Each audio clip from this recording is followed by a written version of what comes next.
Drug store management and inventory control. Second topic है आपका investigational use of drug. Third topic है आपका interpretation of clinical laboratory test. आज के इस लेक्चर में इन तीनों टॉपिक को डिटेल स्टडी हम करेंगे। सबसे पहला है drug store management and inventory control. Second topic है आपका investigational use of drug and third topic है आपका interpretation of clinical laboratory test. तो अगर मैं बात करता हूँ drug store management and inventory control की, या फिर इन्वेस्टिगेशनल यूज ऑफ ड्रग की, या फिर आपका interpretation of clinical laboratory test की, ये तीनों ही टॉपिक आपको B pharmacy 7 semester pharmacy practice में दिए हुए हैं। अगर मैं फार्मेसी प्रैक्टिस की यूनिट नंबर 5 को देखूंगा तो वहां पर आपको ये तीनों टॉपिक मेंशन है। ठीक है, तो इनको डिटेल स्टडी करेंगे हम, और एक सिंगल लेक्चर में कंप्लीट यूनिट 5 को कवर करके फार्मेसी प्रैक्टिस के साथ साथ पूरा 7 सेमेस्टर कंप्लीट हो जाएगा। मतलब आज लास्ट लेक्चर है पूरे 7 सेमेस्टर का। तो सबसे पहले एक ओवरव्यू ले लेते हैं। किसी भी कहानी को, किसी भी टॉपिक को स्टार्ट करने से पहले एक ओवरव्यू होना जरूरी है। तो यहाँ पर हम 3 टॉपिक पढ़ने वाले हैं, है ना। ओके, तो सबसे पहला था आपका drug store and inventory control, drug store का मैनेजमेंट और इन्वेंट्री कंट्रोल के बारे में। फिर था आपका investigational use of drug. Investigational का मतलब है कि ऐसा ड्रग प्रोडक्ट जो अभी तक क्लिनिकल ट्रायल में चल रहा हो, जिसके अभी तक क्लिनिकल ट्रायल कंप्लीट नहीं हुए हो, है ना, उसको बोलते हैं इन्वेस्टिगेशनल ड्रग, उसका यूज करना। उसके बाद है आपका तीसरा topic interpretation of clinical laboratory test. I repeat, interpretation of clinical laboratory test. यहां पर आपको करना है ब्लड टेस्ट। ब्लड टेस्ट आप करिए, यूरिन टेस्ट आप करिए, है ना। इनका एग्जामिनेशन करना है। जैसे मान लीजिए किसी की तबीयत खराब हो जाती है तो ब्लड टेस्ट करते हैं ना, मलेरिया, डेंगू, टाइफाइड है या नहीं उसको चेक करने के लिए। किसी को यूटीआई, यूरिनरी ट्रैक्ट इन्फेक्शन है या नहीं, उसको चेक करने के लिए यूरिन सैंपल चेक करते हैं। ड्रग का कंसंट्रेशन बॉडी में कितना है उसको चेक करने के लिए यूरिन का सैंपल, ब्लड का सैंपल लेते हैं। तो ये बहुत ही कॉमन है। तो ये तो बहुत ही इजी टॉपिक होने वाला है आपके लिए, क्योंकि यहाँ पर हम देखेंगे कि आरबीसी की वैल्यू कितनी है, डब्ल्यूबीसी की वैल्यू कितनी है, प्लेटलेट्स की वैल्यू कितनी है। एक नॉर्मल रेंज होता है सभी का, एनआर का मतलब नॉर्मल रेंज। और अगर मान लीजिए किसी बंदे का प्लेटलेट्स या डब्ल्यूबीसी या आरबीसी कम हो गया या एलिवेटेड हो गया, मतलब ज्यादा हो गया, तो कम या ज्यादा अगर किसी भी कंपोनेंट का हुआ है, ब्लड के किसी भी कंपोनेंट में या तो इंक्रीमेंट हुआ है या डिक्रीमेंट हुआ है, या तो बढ़ोतरी हुई है या कमी हुई है ब्लड के किसी भी कंपोनेंट में, तो उसको हम कहेंगे डिजीज स्टेट। क्योंकि ये बंदा बीमार होगा तभी इसमें किसी ना किसी तरह की कोई प्रॉब्लम होगी, तभी यहाँ पर ब्लड के कंपोनेंट में एक नॉर्मल वैल्यू से चेंज देखने को मिल रहा है। कभी प्लेटलेट्स घट गई, ठीक है, तो आपको पता है डेंगू वगैरह में होता है, प्लेटलेट्स गिर जाती है ना। तो इम्यूनिटी घट गई, डब्ल्यूबीसी घट गई, आरबीसी घट गई एनीमिया में। तो आपको पता होना चाहिए कि अगर कम हो रही है तो क्या हो सकता है, और अगर आरबीसी बढ़ गई तो क्या हो सकता है। और भी कई तरह के टेस्ट होते हैं, जैसे इरिथ्रोसाइट सेडिमेंटेशन रेट टेस्ट होता है ना। यूरिन के लिए टेस्ट होते हैं, तो कई तरह के टेस्ट देखेंगे। यूरिन के लिए देखेंगे जैसे डिप्स्टिक टेस्ट। डिप्स्टिक टेस्ट से हम कई तरह की चीजें पता लगा सकते हैं। तो बहुत तरह के टेस्ट होते हैं, वो सारे तरह के टेस्ट और नॉर्मल रेंज देखेंगे। उसके बाद जो आपका दूसरा टॉपिक है इन्वेस्टिगेशनल यूज ऑफ ड्रग। तो यहाँ पर इन्वेस्टिगेशनल प्रोडक्ट का मतलब होता है ऐसा प्रोडक्ट जो भी क्लिनिकल ट्रायल में चल रहा है, जिसके अभी क्लिनिकल ट्रायल पूरे नहीं हुए, पर इमिडिएटली उसको यूज करना पड़ रहा है। तो उसको कौन यूज कर सकता है, कैसे यूज करना होता है, वो सारी चीजें हैं। उसके बाद आता है आपका ड्रग स्टोर मैनेजमेंट। आपका जो ड्रग स्टोर होता है, आपकी जो दवाइयों की दुकान है, दवाई रखी हुई है देखो यहाँ पर, है ना। तो ये जो दवाइयों की दुकान है, ये कहाँ पर होनी चाहिए, कैसी होनी चाहिए, ये कैसे अच्छी सेल कर सकती है। देखो सीधी सी बात है, बिजनेस ओपन करना बता रखा है कि जो दवाइयों की दुकान है वो कहाँ पर होनी चाहिए, किस एरिया में होनी चाहिए, उसमें क्या क्या फीचर होने चाहिए। वेंटिलेशन प्रॉपर हो, लाइट्स वगैरह प्रॉपर हो, रेफ्रिजरेटर वहां पर प्रॉपर हो, सफिशिएंट स्टोरेज एरिया हो, ठीक है, लोकेलिटी अच्छी हो। कोई भी दुकान आप खोलोगे तो क्या क्या सोचकर खोलोगे, कि मेरे सारे वर्कर अच्छे से काम करे, मेरे यहाँ पर सारी फैसिलिटीज प्रोवाइड हो। तो यही सारी बातें मैं आपसे करूंगा ड्रग स्टोर मैनेजमेंट में। उसके बाद है आपका इन्वेंट्री कंट्रोल। इन्वेंट्री कंट्रोल के लिए एक सीधा सा वर्ड आप याद रख लीजिए, स्टोरेज, और we can say sufficient storage. देखो, जैसे मान लीजिए यहाँ पर मैं शॉप ओपन करके बैठा हूं और मेरे पास डेली कस्टमर्स आए जा रहे हैं, तो मैं कस्टमर्स को निराश नहीं करूंगा, मैं उन्हें सामान दूंगा, वो भी समय पर दूंगा। मतलब अगर मुझे उनकी नीड को पूरी करना है, अगर मुझे उनके डिमांड्स को पूरी करना है, तो मेरे पास इतना स्टॉक होना चाहिए ना। तो यहाँ पर इन्वेंट्री कंट्रोल में हम स्टॉक की बात करेंगे। किसकी बात करेंगे? स्टॉक की। तो सबसे पहले तो हम देखेंगे कि हमारा ड्रग स्टोर कैसा होना चाहिए। उसके बाद हम देखने वाले हैं इन्वेंट्री कंट्रोल, मतलब हमारा जो ड्रग स्टोर है उसमें प्रॉपर स्टोरेज एरिया है या नहीं, ठीक है, प्रॉपर स्टॉक है या नहीं। क्योंकि अगर मान लीजिए मुझे ज्यादा सप्लाई चाहिए होगी तो मेरे पास स्टॉक होना चाहिए ना, मेरे पास एक गोडाउन होना चाहिए जहां पर मेरा सारा सामान रखा होगा। तो ये तीनों टॉपिक ही बहुत ही इजी है, बहुत ही इंटरेस्टिंग है। सबसे पहला है ड्रग स्टोर को मैनेज करना, फिर इन्वेंट्री कंट्रोल। अब जब आप इन्वेंट्री कंट्रोल करते हैं, जब आप स्टॉक रखते हैं, जैसे सपोज मेरे पास स्टॉक है, मेरे पास अच्छे खासे दवाइयों का स्टॉक है, तो उसको क्लासिफिकेशन भी करेंगे हम। क्योंकि दवाइयां तो अलग अलग तरह की, कोई एनाल जैसे, कोई पोटेंट, कोई लेस पोटेंट, किसी का फार्माकोलॉजिकल एक्शन अच्छा, किसी का कम, किसी के साइड इफेक्ट ज्यादा, किसी के कम। तो दवाइयां तो अलग अलग तरीके की है, कोई सीरींज है, कोई लिक्विड है, कोई ऑरल है, कोई सबलिंगुअल है। सब तरह की अलग अलग दवाइयां होती है, सबका एक्शन जो है अलग अलग होता है। तो उनको क्लासीफाई करना पड़ता है, कोई महंगी है, कोई सस्ती है। तो उनको क्लासिफाई करने के लिए अलग अलग टूल्स एंड टेक्निक होते हैं इन्वेंट्री कंट्रोल में, उसको भी हम देखेंगे। जैसे VED ABC, इस तरह से हम क्लासिफाई करेंगे, मैं आपको लेक्चर में बताऊंगा बहुत अच्छे से। तो अभी आपको एक ओवरव्यू क्लियर हो गया ना। सबसे पहले ड्रग स्टोर को मैनेज करना है, फिर स्टॉक को मैनेज करना है, फिर इन्वेस्टिगेशनल ड्रग को यूज करना है, ऐसे ड्रग जिस पे अभी क्लिनिकल ट्रायल चल रहे हैं। फिर आपका इंटरप्रिटेशन है क्लिनिकल लेबोरेटरी टेस्ट का, मतलब आपको ब्लड टेस्ट करना है, यूरिन टेस्ट करना है, जहां पर आपको एबनॉर्मलिटीज का पता करना है और पता करना है कि कौन सी बीमारी हो सकती है। क्योंकि जब हम ब्लड टेस्ट करते हैं ना, सपोज यहाँ पे मैं खड़ा हूं, तो अगर मैं ब्लड टेस्ट करूंगा तो उससे मुझे क्या क्या पता लग जाएगा कि मेरे ब्लड में ड्रग की कंसंट्रेशन कितनी है, मुझे क्या बीमारी है, मुझे सिम्टम्स आने से पहले ही पता लग जाएंगे। जैसे मान लीजिए मुझे कोई वायरल इन्फेक्शन हुआ और मेरे को लग रहा है कि यार मेरे को हो सकता है, या मुझे किसी मॉस्किटो ने बाइट किया और मुझे लगता है कि यार मुझे मलेरिया हो सकता है 1-2 दिन में, तो मैं इजिली ब्लड टेस्ट करा के पता लगा सकता हूँ पहले ही, क्योंकि मुझे पता लग जाएगा। आरबीसी का नंबर, हीमोग्लोबिन का नंबर अगर कम ज्यादा होगा तो पता लग जाएगा कि हाँ मलेरिया हुआ है। तो हमें पहले ही पता लग जाएगा, हम पहले ही डायग्नोस कर सकते हैं सिम्टम आने से पहले, ठीक है। तो बहुत फायदे हैं ब्लड टेस्ट के, हम ट्रीटमेंट अच्छा दे पाएंगे, हम ड्रग की कंसंट्रेशन पता कर सकते हैं, बहुत तरीके होते हैं, ठीक है, बहुत सारा आइडेंटिफिकेशन हमें मिलता है ब्लड टेस्ट से। तो चलिए स्टार्ट करते हैं इन तीनों टॉपिक को और खत्म करते हैं पूरा 7 सेमेस्टर, खत्म करते हैं पूरी फार्मेसी प्रैक्टिस। चलिए लेक्चर को स्टार्ट करते हैं।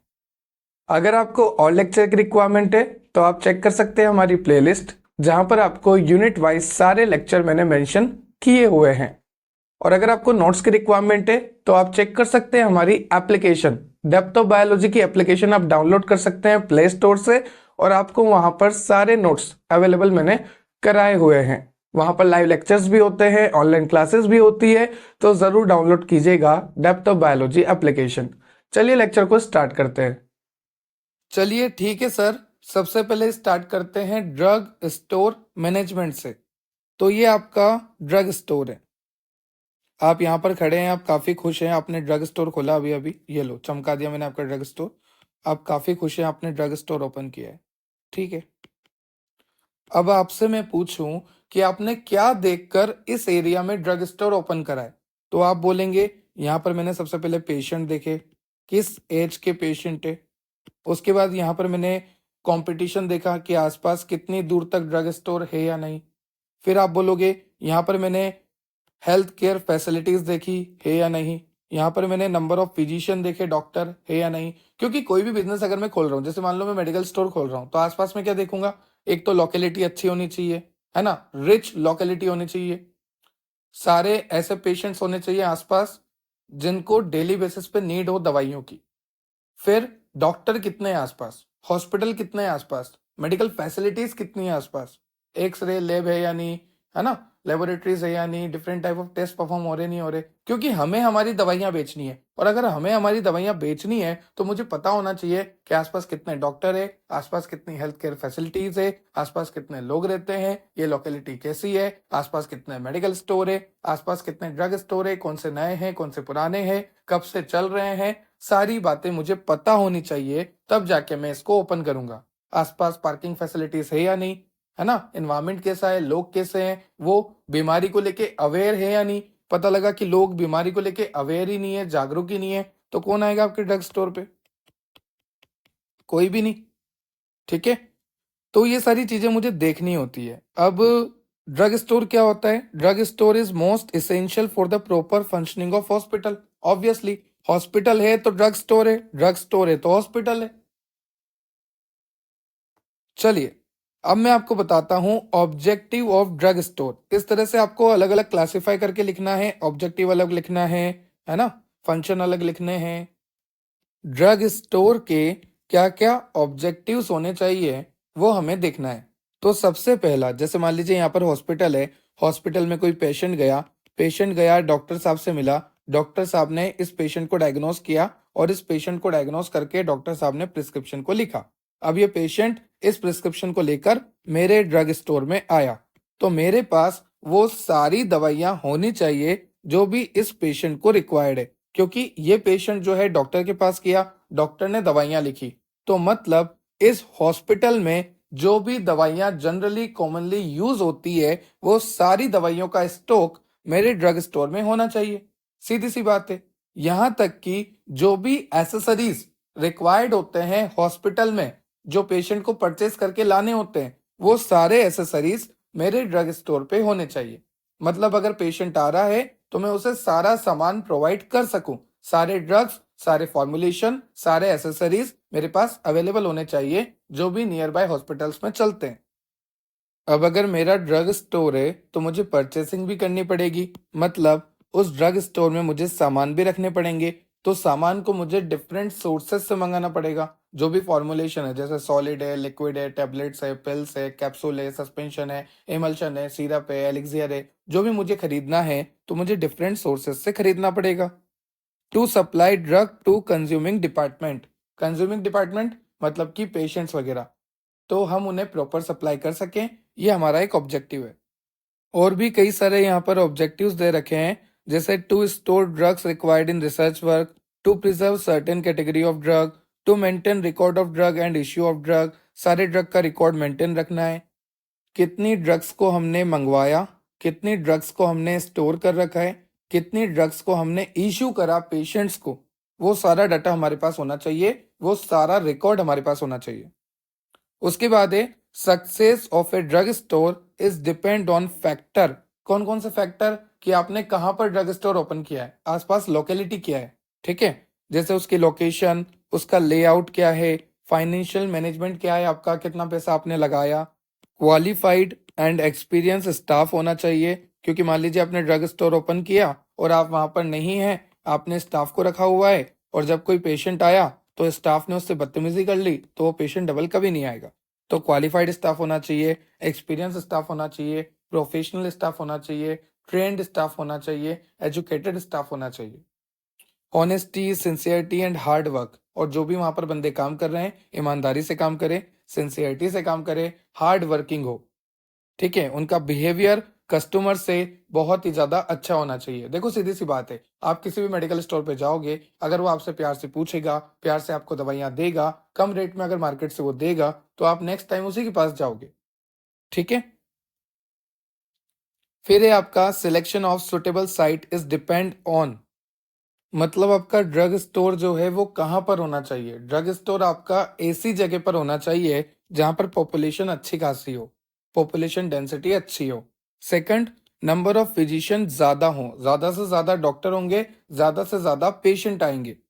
फिर है proximity of physician and health care centre, आपका जो ड्रग स्टोर है वो डॉक्टर के पास में होना चाहिए, डॉक्टर के क्लिनिक के पास में हो, या जो भी हेल्थ केयर फैसिलिटीज होती है उनके पास में होना चाहिए। Number of already existing drug store, आपको ये भी देखना है खोलने से पहले कि यहाँ पर कितने ड्रग स्टोर ऑलरेडी हैं और कितने पुराने हैं। नियरनेस टू मार्केट, आपका जो ड्रग स्टोर होना चाहिए वो मार्केट के पास होना चाहिए। Nearest to the packaging facility, packaging facilities होनी चाहिए आसपास। Income group of people in this area, जहां भी मैंने ड्रग स्टोर ओपन करा है उसके आसपास जो लोग रहते हैं वो सारे इनकम्ड होने चाहिए, उनके पास पैसा होना चाहिए। उसके बाद है age group of the people in the area, मुझे ये भी देखना है कि किस तरह के लोग ज्यादा रहते हैं, बच्चे, बूढ़े, जवान। ठीक है। स्कोप फॉर एक्सपेंशन, आने वाले टाइम में क्या मैं यहाँ पर एक्सपेंशन कर सकता हूँ या नहीं। और इकोनॉमिक फैक्टर, ये सारी चीजें देखकर ही मुझे अपने ड्रग स्टोर को ओपन करना चाहिए। उसके बाद है features of good layout design, मतलब आपका जो ड्रग स्टोर होता है ना उसमें क्या क्या फीचर होने चाहिए, किस तरह से वो होना चाहिए, क्या उसका लेआउट होना चाहिए। जैसे वहां पर प्रॉपर वेंटिलेशन हो, ड्रग स्टोर जो है आपका ग्राउंड फ्लोर पर होना चाहिए। ड्रग स्टोर में दो एंट्रीज हो, एक तो मटेरियल को रिसीव करने के लिए, एक मटेरियल को इश्यू करने के लिए। आई रिपीट, कैसा होना चाहिए, प्रॉपर वेंटिलेशन होना चाहिए, ग्राउंड फ्लोर पे होना चाहिए, दो एंट्रीज होनी चाहिए, एक तो मटेरियल को रिसीव करने के लिए, एक मटेरियल को इश्यू करने के लिए। यहाँ पर लिखा है प्रॉपर वेंटिलेशन, ग्राउंड फ्लोर, दो एंट्रीज। प्रॉपर इल्यूमिनेशन होना चाहिए, लाइट्स वगैरह सब कुछ प्रॉपर होनी चाहिए। Walls and roof should be painted with washable paint. ठीक है। सफिशिएंट नंबर ऑफ वुडन और steel rack should be provided, आपके जो ड्रग स्टोर है वहां पर सफिशिएंट नंबर ऑफ रैक्स होने चाहिए, इस तरह से स्टैंड जहां पर आप दवाइयां वगैरह रखते हैं।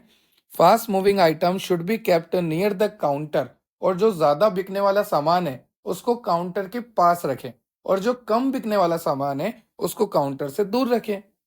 ठीक है। बल्कि item should be stored at bottom, देखो बल्कि आइटम है तो उसको बॉटम में रखो, नीचे रखो। क्यों? क्योंकि उसके गिरने का डर नहीं रहेगा। अगर भारी आइटम है तो उसको नीचे ही रखो ना, बल्कि आइटम को नीचे रखो। Surgical instrument should be store in A separate rack, और अगर कोई सर्जिकल इंस्ट्रूमेंट है तो उसके लिए एक सेपरेट रैक बना दो, अलग से रैक बना दो जहां पर आप उसे स्टोर करके रख सको। तो ये सारी चीजें आपको ध्यान रखनी चाहिए कभी भी किसी भी ड्रग स्टोर को डिजाइन करने से पहले, तो आपका ड्रग स्टोर 100% सक्सेसफुल रहेगा। आगे चलते हैं, टाइप्स ऑफ मटेरियल स्टॉक, कौन कौन से मटेरियल को आपको रखना चाहिए। तो सभी तरह के टैबलेट, सभी तरह के कैप्सूल, सभी तरह के पिल्स, सभी तरह के सिरप, एलिक्सियर, सस्पेंशन, इमल्शन, एरोसोल, सब कुछ, जो भी इक्विपमेंट, जो भी एसेसरीज हॉस्पिटल में रिक्वायर्ड होती है, सारा आपको यहाँ पर स्टॉक करके रखना है। Sufficient number of rack should be provided. Fire extinguisher होना चाहिए आपके ड्रग स्टोर में। Capsule, tablet, liquid dosage form, injection, सब कुछ होने चाहिए। सभी तरह की एंटीबायोटिक्स होनी चाहिए, आई ड्रॉप, ईयर ड्रॉप, एंटीबायोटिक्स, ऐसी जो भी दवाइयां हैं जिनको टेम्परेचर ठंडा चाहिए, जैसे मान लीजिए आई ड्रॉप है, ईयर ड्रॉप है, एंटीबायोटिक है, कुछ एंटीबायोटिक्स होती है जिनको रेफ्रिजरेटर वाला टेम्परेचर चाहिए, मतलब कूलिंग एरिया चाहिए। जैसे इंसुलिन वगैरह हो गया तो उसको 2 से 8 डिग्री चाहिए होता है। ये क्वेश्चन जीपेट में आया हुआ है, कितने टेम्परेचर पे आप इंसुलिन को रख सकते हैं, 2 to 8 डिग्री सेल्सियस। तो इन सबको रखने के लिए आपके पास एक रेफ्रिजरेटर होना चाहिए। उसके बाद शेड्यूल एक्स की ड्रग अगर आप रखते हैं, नार्कोटिक ड्रग अगर आप रखते हैं, साइकोट्रोपिक सब्सटेंस अगर आप रखते हैं, तो उसके लिए आपके पास एक लॉक सिस्टम होना चाहिए, लॉक इन की सिस्टम होना चाहिए, मतलब ताला चाबी वाला सिस्टम होना चाहिए। क्योंकि आपको पता है कि शेड्यूल एक्स की ड्रग बड़ी खतरनाक होती है, नार्कोटिक बड़ी खतरनाक होती है, साइकोट्रोपिक बड़ी खतरनाक होती है। खतरनाक किस सेंस में बोल रहा हूँ कि इसकी आदत लग सकती है, इसका ओवरडोज हो जाएगा, इसका मिस यूज हो जाएगा बहुत इजीली। ठीक है। और जो भी पॉइजन होता है उसको सेपरेट रैक में रखिए, अलग से रखिए पॉइजन को, और वहां पर लेबल कर दीजिए कि हाँ ये पॉइजन है, दूर रहें इससे। अल्कोहल को अलग से रखें, और कितनी प्रिपरेशन आपने यूज करी, कितना आपने स्टोर करा, वो सब रजिस्टर में मेंटेन रखें। उसके बाद जो भी बल्कि आइटम्स होते हैं उसको ग्राउंड फ्लोर पर रखें। तो इस तरह से आपको अरेंज करके रखना है। मैं रिपीट कर देता हूँ, सफिशिएंट नंबर में रैक्स होने चाहिए, फायर एक्सटिंग्विशन होना चाहिए, capsule, tablet, liquid dosage form, injection होने चाहिए, एंटीबायोटिक हो गया या कोई बायोलॉजिकल सब्सटेंस हो गया या आपके आई ड्रॉप, ईयर ड्रॉप हो गए तो उनके लिए अलग से रेफ्रिजरेटर होना चाहिए। शेड्यूल एक्स की ड्रग, नार्कोटिक और साइकोट्रोपिक सब्सटेंस के लिए लॉक एंड की सिस्टम होना चाहिए। पॉइजन को अलग से रैक में रखना है जहां पर लिख देना है पॉइजन। अल्कोहल को जितना आपने कंज्यूम करा प्रिपरेशन में, जितना आपने स्टॉक करा, वो सारा रिकॉर्ड होना चाहिए रजिस्टर में। उसके बाद लार्ज आइटम्स को, बल्कि आइटम्स को आपको ग्राउंड पे रखना है, बॉटम में रखना है। ठीक है। अब स्टोरेज कंडीशन दे रखी है कौन सी दवाइयों को कहाँ पर रखना होता है।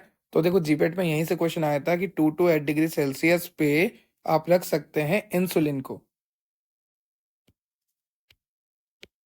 ठीक है, तो कई बार क्या होता है इस तरह से क्वेश्चन देंगे, जैसे मान लीजिए मैं आपको क्वेश्चन देके बताता हूं, इंसुलिन का जो प्रिपरेशन है उसको आप कितने टेम्परेचर पे स्टोर रखेंगे। फिर यहां पर आपको टेम्परेचर नहीं देंगे, यहां पर आपको ऑप्शन देंगे कोल्ड स्टोरेज, सेकंड ऑप्शन देंगे आपको कूल टेम्परेचर, है ना, थर्ड ऑप्शन देंगे आपको 14 डिग्री सेल्सियस, फोर्थ ऑप्शन देंगे आपको नन ऑफ देम। अब देखो ध्यान से सुनना, इंसुलिन को कहां पर रखा जाए, पहला क्या है कोल्ड स्टोरेज, दूसरा क्या है कूल टेम्परेचर। अब आपको ये पता था कि 2 से 8 डिग्री रखना है, मतलब कूल ही है, ठंडा ही है। अब क्या करें, पहला वाला कोल्ड है, दूसरा वाला कूल है, तो ध्यान रखना 2 से 8 डिग्री के लिए हम यूज करेंगे कोल्ड स्टोरेज, 8 से 25 डिग्री टेम्परेचर के लिए हम यूज करेंगे कूल टेम्परेचर। तो क्या आंसर जाएगा, आंसर जाएगा 2 से 8 वाला, मतलब कोल्ड स्टोरेज, मतलब फर्स्ट ऑप्शन। तो कई बार इतने ट्रिकी क्वेश्चंस भी बन जाते हैं, क्योंकि हमें ये तो पता है कि ठंडी जगह रखना है, रेफ्रिजरेटर में रखना है, 2 से 8 डिग्री रखना है, पर अब बोले क्या, कोल्ड बोले कूल बोले, है ना। तो ध्यान रखना बहुत ही ट्रिकी होते हैं क्वेश्चंस, पर मजे आते हैं सॉल्व करने में। देखो कोल्ड स्टोरेज कितना होता है, 2 से 8 डिग्री सेल्सियस, जहां पर आप रख सकते हैं sera, vaccine, human blood plasma, concentrated RBC, thrombin, insulin preparation, oxytocin के इंजेक्शन, वेसोप्रेसिन के इंजेक्शन एंड स्नैक एंटीडोट्स। उसके बाद कूल टेम्परेचर मतलब कि 8 to 25 डिग्री सेल्सियस, जहां पर आप रख सकते हैं antibiotics, blood preparation, dried plasma, fibrinogen, thrombin, hormone preparation जैसे कोर्टिकोट्रोपिन, ऑक्सीटोसिन टैबलेट्स, विटामिन प्रिपरेशन जैसे vitamin A, B1, B2, B6, C, D, B and K। अब मान लीजिए आपको नेक्स्ट टाइम पूछ लिया क्वेश्चन में कि विटामिन B2 को कहाँ पे स्टोर करना है, कोल्ड स्टोरेज में, कूल टेम्परेचर पे, हॉट टेम्परेचर पे, तो आपका आंसर जाना चाहिए कूल टेम्परेचर पे, क्योंकि आपको पता है कि vitamin B1, B2, B6, vitamin B के जितने भी कॉम्प्लेक्स है, विटामिन के है, इन सबको कूल टेम्परेचर पे स्टोर किया जाता है। डेक्सट्रेन के इंजेक्शन, डेक्सट्रोज के injection, halothane, ergot, liquid extract, इन सभी को स्टोर किया जाता है कूल टेम्परेचर पे। ये आपको याद रखना है, ठीक है, क्योंकि यहां से क्वेश्चन बनते हैं, जनरली क्वेश्चन बनते हैं क्योंकि कंफ्यूज हो जाते हैं बच्चे। उसके बाद है रूम टेम्परेचर, तो उसके लिए होता है 25 to 30 degree Celsius, warm temperature के लिए 30 to 40 डिग्री सेल्सियस, और अगर एक्सेसिव हीट है तो उसके लिए यूज करते हैं अबव 40 डिग्री सेल्सियस। उसके बाद आता है आपका इन्वेंट्री कंट्रोल। इन्वेंट्री के लिए मैंने आपको सीधा सा एक शब्द बोला स्टॉक, मतलब आपके पास कितना स्टॉक है। देखो पेशेंट की डिमांड को पूरी करने के लिए, पेशेंट की नीड को पूरी करने के लिए, पेशेंट को हैप्पी रखने के लिए, दुकान को चलाते रहने के लिए आपके पास होना चाहिए स्टॉक। अगर आपके पास स्टॉक है तो उसके बहुत सारे फायदे हैं। मान लो आपके पास स्टॉक है दवाइयों का, जैसे मैं आपको एक एग्जांपल से समझाता हूँ। जैसे मान लीजिए यहाँ पर ये मेरा ड्रग स्टोर है, और इस ड्रग स्टोर के अंदर मैंने दवाई रखी हुई है, ये टेबलेट रखी हुई है। इस टेबलेट का मुझे कॉस्ट पड़ा 5 रुपए, और मैं इसको बेचता हूँ मार्केट में 10 रुपए। ध्यान से सुनना, अब जो इसका स्टॉक है मेरे पास, इस 5 रुपए वाली दवाई का स्टॉक है मेरे पास 1000, और वी कैन से 10,000 स्टॉक है मेरे पास, काफी सारी दवाइयां हैं मेरे पास ये रेट में। अब मार्केट में कल को इस दवाई की रेट अगर बढ़ जाती है, जैसे मान लीजिए यहाँ एक दूसरी दुकान है, उसने दवाई मंगाई, उसको 6 रुपए की पड़ी, तो अब वो उसको 15 रुपए में बेचेगा, पर उसी दवाई को मैं कितने में बेच सकता हूँ, 10 रुपए में, क्योंकि मुझे वो सस्ती पड़ी हुई है, क्योंकि मेरे पास पहले से ही उसका काफी सारा स्टॉक है। ठीक है, तो जिसको दुकान होगी वो तो बहुत आसानी से समझ रहे हैं, स्टॉक का मतलब है कि हाँ मैंने सामान इकट्ठा करके रख लिया, मार्केट में रेट बढ़ रही है, मुझे कोई फर्क नहीं है, मैं तो उसी रेट में बेच सकता हूँ, क्योंकि मुझे तो प्रॉफिट है उस रेट में भी, क्योंकि मैंने तो पहले से ही एक बल्क अमाउंट में आइटम ले लिया था। तो ये फायदा है स्टॉक का। एक तो पेशेंट खुश रहेगा, पेशेंट को फ्लो बना रहेगा, उसको दवाइयों में कभी निराशा नहीं होगी, है ना, कोई एक्सपायर्ड दवाइयां नहीं मिलेगी, टाइम टू टाइम दवाइयां मिलती रहेगी, उसी रेट में मिलेगी और प्रॉफिटेबल रेट में मिलेगी मार्केट से। तो पेशेंट भी हैप्पी, हम भी हैप्पी, हमारा काम भी चल रहा है बढ़िया। इसे कहते हैं इन्वेंट्री कंट्रोल, स्टॉक रखना। The process of ensuring that the right amount of supply is available in organisation. हमारे ऑर्गेनाइजेशन में, हमारे ड्रग स्टोर में प्रॉपर अमाउंट ऑफ सप्लाई है, और वी कैन से ड्रग का सप्लाई है वो मेंटेन है। उसके बाद यहाँ पर लिखा है inventory control is a scientific system which indicate what to order, when to order, how much to order, how much to stock. देखो सीधी सी बात है, अगर मेरे पास ड्रग स्टोर है और मैंने इन्वेंट्री कंट्रोल रखा हुआ है, ड्रग को स्टॉक करके रखा हुआ है, और मान लीजिए उसकी सेल काफी ज्यादा है ना, तो मुझे पता लग जाएगा कि यार मेरा माल खत्म होने वाला है, मेरा आइटम खत्म होने वाला है, मुझे ऑर्डर करना है। तो इन्वेंट्री कंट्रोल से आपको क्या पता लग रहा है कि मुझे कितना ऑर्डर करना है, कब ऑर्डर करना है और कितना स्टॉक करके रखना है। जैसे एक एग्जांपल मैं आपको देता हूँ, यहाँ पर मैं खड़ा हूँ, ये मेरी शॉप है और मेरे पास रोज ग्राहक आते हैं, कस्टमर आते हैं रजनीगंधा के लिए। रजनीगंधा एक गुटखा होता है, मैं उसका प्रमोशन नहीं कर रहा, बट इसलिए बता रहा हूँ क्योंकि बहुत सारे लोग खाते होंगे आप में से भी। तो ये पेशेंट आया, नहीं नहीं अभी तो दुकान पे आ रहा है, तो पेशेंट नहीं, कस्टमर कस्टमर आया मेरे पास और मुझे बोलता है रजनीगंधा दे दो। अब मुझे पता है कि मेरे एक दिन में रजनीगंधा के 10 पैकेट सेल हो जाते हैं, ठीक है। अब मुझे उसी हिसाब से मेरा स्टॉक रखना है। अगर मेरे स्टॉक में 100 रजनीगंधा के पैकेट है तो वो 10 दिन में खत्म हो जाएंगे। तो मुझे पता लग जाएगा 9th वाले डे कि मुझे और मंगानी पड़ेगी क्योंकि मेरा स्टॉक खत्म हो रहा है। तो इन्वेंट्री कंट्रोल का क्या फायदा है कि हमें पता लग जाएगा कि हमें क्या ऑर्डर करना है, कब ऑर्डर करना है, क्योंकि हम हमारा स्टॉक जाके देखेंगे। नॉर्मल सी बात है ना। ऑब्जेक्टिव क्या है? ऑब्जेक्टिव यही है कि प्रॉपर सप्लाई बनी रहे, हमारा जो माल है उसकी प्रॉपर सेलिंग बनी रहे, प्रॉपर सप्लाई बनी रहे, पेशेंट का ट्रस्ट बना रहे कि उसको पता है कि इस मेडिकल स्टोर पे मैं जाऊंगा, इस ड्रग स्टोर पे मैं जाऊंगा तो मुझे ऑब्वियसली 100% ये दवाई मिल ही जाएगी, क्योंकि वहां पर तो 24/7 वो ड्रग स्टोर चलता है और साथ ही साथ वहां पर प्रॉपर सप्लाई है। और आज तक ऐसा नहीं हुआ कि मैं गया हूं और मुझे दवाइयां नहीं मिली हो। तो एक तरह से पेशेंट का ट्रस्ट आपने गेन कर लिया, पेशेंट के ट्रस्ट को आपने अचीव कर लिया, तो फिर वो आप ही के पास आएगा और आपके धंधे में भी प्रॉफिट होगा। To supply the material in time, to give maximum client service by meeting their requirement, है ना। समय के साथ अच्छे अच्छे लोगों की जरूरतें पूरी करना, मतलब कि जैसे मान लीजिए किसी को वैक्सीन चाहिए, किसी को एंटीबायोटिक्स चाहिए, किसी को क्या चाहिए, ईयर ड्रॉप, आई ड्रॉप, शेड्यूल एक्स के ड्रग, नार्कोटिक, साइकोट्रोपिक सब्सटेंस, तो हमारे पास सब कुछ है, हम उन्हें शेयर कर सकते हैं और अगर हमारे यहाँ उनको मिलेगा तो वो डबल आएंगे। टू रिड्यूस और minimise idle time by avoiding stock out of shortage. अब जैसे मान लीजिए मेरे पास स्टॉक है, कोई कस्टमर आया मेरे पास, ये कस्टमर है, ये पेशेंट है, ये पेशेंट लिख देता हूँ, ये आया मेरे पास, तो मेरे पास तो बहुत सारा सामान है, मैं इसको दे दूंगा। मैं इसको ये थोड़ी ना बोलूंगा कि भैया यार आज खत्म हो गई, आप 30 मिनट बाद आओ, आप आधे घंटे बाद आओ, आप 2 दिन बाद आओ, आप एक हफ्ते बाद आओ, ऐसा तो नहीं बोलूंगा ना। मैं इसको क्या बोलूंगा कि हाँ मेरे पास बहुत है, ले जाओ, कोई दिक्कत नहीं है। To reduce loss due to change in prices, मैंने आपको बोला ना कि अगर मार्केट में प्राइस चेंज होगी तो आपके पास तो पहले से स्टॉक है, आपको तो फायदा ही फायदा है, आपको शॉर्टेज नहीं होगी, आप डिमांड को पूरी कर पाओगे, फ्यूचर डिमांड को पूरी कर पाओगे, है ना। अगर आपकी डिमांड फ्लक्चुएट होती है, मान लीजिए एक दिन में 10 चीज बिक रही थी, अब वही एक दिन में 20 भी बिकेगी, तो भी आपके पास प्रॉपर आइटम है, आप बेच सकते हैं क्योंकि आपके पास तो पूरा स्टॉक है। तो मतलब एक ही तरीके की बातें घुमा घुमा कर लिखी हुई है ऑब्जेक्टिव्स ऑफ इन्वेंट्री कंट्रोल में। यही इसके फंक्शन भी हो जाएंगे कि आपके पास प्रॉपर स्टॉक है, आप पेशेंट को प्रॉपर सप्लाई दे पा रहे हैं, आपका स्टॉक कभी खत्म नहीं हो रहा है, आप जो है पेशेंट की डिमांड को फुलफिल कर पा रहे हैं, पेशेंट में आप ट्रस्ट डेवलप कर पा रहे हैं। तो यही सारे फायदे भी हो जाएंगे, यही सारे ऑब्जेक्टिव्स भी हो जाएंगे इन्वेंट्री कंट्रोल के। अब अगर आपको परचेसिंग करनी है तो आपको पता लग जाएगा, क्योंकि आपको पता है कि मेरा स्टॉक कितना है। आप अगर कहीं बाहर जा रहे हैं या आपको पता लग जाएगा कि 10वें दिन तक का स्टॉक है, पर 10 दिन से ज्यादा ये माल नहीं चलने वाला, क्योंकि जिस हिसाब से बिक्री हो रही है ये माल 10 दिन ही चलेगा, तो आज ही ऑर्डर लिख लो। समझ रहे हो ना, एक तरह से दुकान चलानी है। अब देखो परचेस का प्रोसीजर क्या होना चाहिए। डिटर्मिनेशन ऑफ रिक्वायरमेंट, सबसे पहले तो रिक्वायरमेंट का पता करो। फिर सोर्स ऑफ सप्लाई देखो कि हमें कहाँ कहाँ से माल मिल सकता है। सबसे पहले तो हमें जरूरत क्या है, हमें ए ड्रग चाहिए, बी ड्रग चाहिए, सी ड्रग चाहिए, पहले तो देखो कौन सी चाहिए। फिर देखो कितनी क्वांटिटी में चाहिए। फिर देखो कब चाहिए, कब तक चाहिए। फिर देखो किससे ले सकते हैं, सोर्स ऑफ सप्लाई क्या है ना। तो पहले तो डिसाइड करो चाहिए क्या, उसकी क्वांटिटी कितनी, कब तक चाहिए, फिर सोर्स ऑफ सप्लाई पे आओ। जैसे आपको मेडिकल स्टोर डिपोट से मिल जाएगा, होलसेलर से मिल जाएगा, मैन्युफैक्चरर से मिल जाएगा। और मान लीजिए कोई ड्रग है जो आपके ड्रग स्टोर पे खत्म हो गई है, आपका ध्यान नहीं रहा, और अगर आपको वो इमरजेंसी में चाहिए तो आप उसे लोकल मार्केट से भी खरीद सकते हैं। उसके बाद परचेस ऑर्डर, फिर रिसिप्ट ऑफ एक्नॉलेजमेंट, फिर आपका receipt of drug and distribution of drug to ward.